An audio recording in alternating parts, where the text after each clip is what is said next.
आज नागपुरात झालेली घटना अत्यंत दुर्दैवी आहे। दोन गटामध्ये झालेला तणाव, दोन समाजामध्ये झालेला तणाव, झालेली दगडफेक, जाळपोळ, खरं म्हणजे नागपूरसारख्या शांत शहराला कुणाची तरी नजर लागली असं म्हणावं लागेल। दुर्दैवानं पोलिसांनी वेळीच हस्तक्षेप करून आणि भूमिका बजावून नागपूर शांत करण्याचा प्रयत्न केला। या सगळ्या परिस्थितीमध्ये पोलिसांनी वेळीच धाव घेतली, परंतु मुळात ह्या घटनेसाठी जबाबदार कोण? खरं तर नागपूर शांत असलेल्या नागपूरला अशांत करण्याचं काम कोणी केलं याच्या मुळाशी जाण्याची आवश्यकता आहे। गेली 4 महिने सत्तेतील एक मंत्री बळबळ करत आहेत, दोन समाजामध्ये दरी निर्माण होईल, दोन धर्मात दरी निर्माण होईल अशा प्रकारचं वक्तव्य वारंवार केलं जात आहे।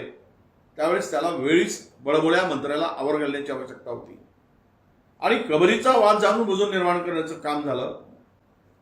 इतिहासाला तोडून मोडून पुढे आणण्याचं काम केलं गेलं। कबरीचा वाद दोन समाजामध्ये, दोन धर्मामध्ये तेढ निर्माण करणारा ठरत असेल तर हे अत्यंत दुर्दैव आहे। 400 वर्षापूर्वीची कबर, यातून काय साध्य होणार? ती कबर ठेवली काय, नाही ठेवली काय, कुणाचा त्यामध्ये फायदा होणार आहे, कुणाचं नुकसान होणार आहे? त्यामुळे कुणाची चूल पेटणार, कुणाची चूल विझणार याचाही विचार करण्याची आवश्यकता आहे। मी सर्व जनतेला आणि माझ्या सरकारला सुद्धा आवाहन करू इच्छितो की तुम्ही ही कारवाई करत असताना त्याचा उद्रेक कुठून झाला आणि त्याची सुरुवात कुठून झाली आणि जो जो यामध्ये दोषी असेल, अशांतता पसरवण्यासाठी, दंगल घडवण्यासाठी, हे वातावरण दूषित करण्यासाठी, जाळपोळ करण्यासाठी त्याच्यावर कारवाई झालीच पाहिजे। त्याही पलीकडे जाऊन आपण या समाजामध्ये दोनही शांती कशी नांदेल यासाठी पाऊल उचललं पाहिजे, यासाठी आपण पुढाकार घेतला पाहिजे।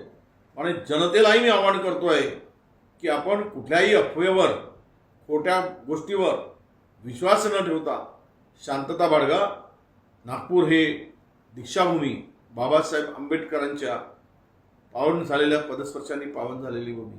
नागपुरामध्ये बाबा ताजुद्दीन अशा सर्व धर्माचा भावना, विचार जोपासणारी ही भूमी आहे आणि अशा भूमीत अशा प्रकारचा उद्रेक होणं आणि शहर शांत होणं, तेही मुख्यमंत्र्यांच्या गृह जिल्ह्यात होणं, हे अत्यंत दुर्दैवी असं मी मानतो।